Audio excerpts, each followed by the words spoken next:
Hey everyone, I'm back with the next episode of Beside the Sky. Tanva discusses with Hill and Johan whether Typhoon will be visiting her. Hill says that Dao is the mastermind behind this entire plan, and then Johan takes some credit for his boyfriend. Hill stops him and says, "But there must be a reason why Typhoon treated you the way he did. Even though he apologized, but you should investigate this a little." Fa replies, "No, maybe it's a personal matter on the phone. If he doesn't tell you himself, I won't ask him about it."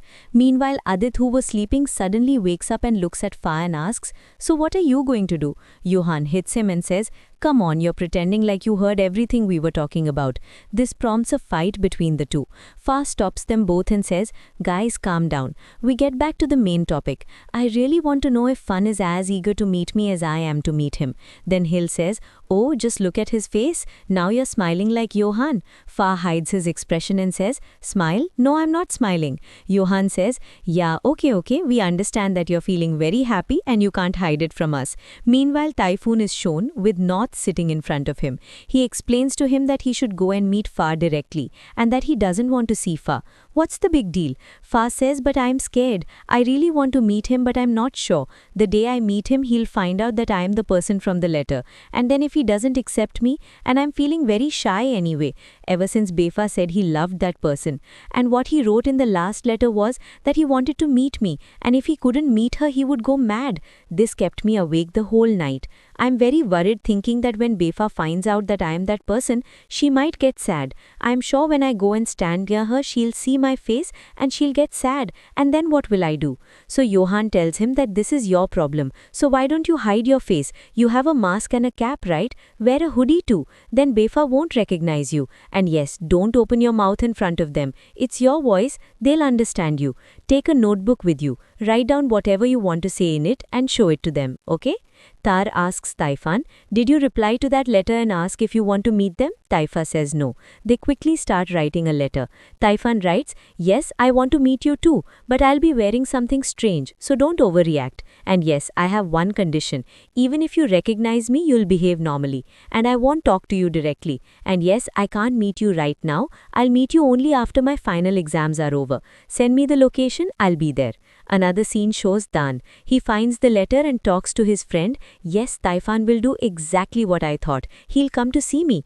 But after the exam, that day finally arrives. North takes Taifan with him to drop him off. Fa had planned to take the bus alone, but North was afraid the little cat might get lost on the way, so he decided to hire him himself. So when they reach the restaurant, North says, "Man, this is really far, and there are very few people here. Fa has chosen a really nice place." Fa gets off his scooter and slowly walks into the restaurant. He turns back once. North smiles and wishes him best of luck.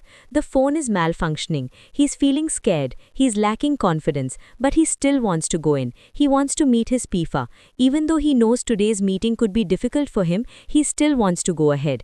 As soon as he enters, a worker tells him that someone is waiting for him on the first floor. Taifan slowly makes his way up the stairs. He stops midway, adjusting his mask, cap and hoodie. Then slowly he goes upstairs. As soon as he reaches the top, he notices a person sitting behind him. He knows it's none other than his Pifa. But no one else was around. That means Pifa has booked the entire restaurant for today.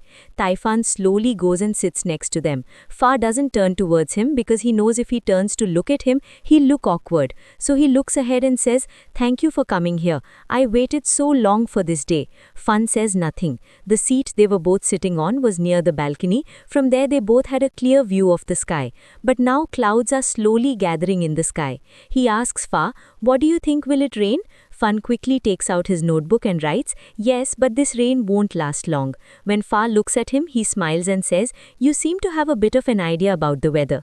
Then they talk to each other about many more things, but Fun doesn't say anything. He writes everything in the notebook and shows it to Fa. In the middle of this conversation, Fa asks him, "Will you be my safe zone with whom I can share everything?" Fun writes, "Yes, I can be anything for you." Fa asks him, "Why are you so kind? You know that so much kindness is not good." Fun writes, "I'm only kind to you because I love you. Why did you want to meet me?" Fun looks at him and says, "I just wanted to see how I feel when I am with you, around you." Fun writes, "How did you feel?" Fa tells him, I felt very comfortable and very good, and that he's never felt like this with anyone else. And tell me, why did you come to meet me? Fun writes, you wanted to meet, that's why I came. Fa asks, can I hold your hand? Fun puts down the pen and extends his right hand towards him.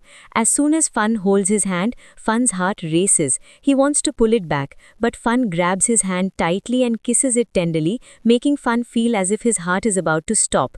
Seeing him feeling a little awkward, Fun says to himself, but kissing is a matter of respect, and I only want to give that respect to you. Hearing this, Fun becomes a little emotional. His eyes well up with tears. He says to himself, thank you, Pifa. Everything I felt because of you was a beautiful moment for me, so thank you so much. Fun notices tears welling up in his eyes. He asks, hey, why are you crying? Did I say something wrong? Alright, I'll be back soon with part 4. See you soon. Ta-ta.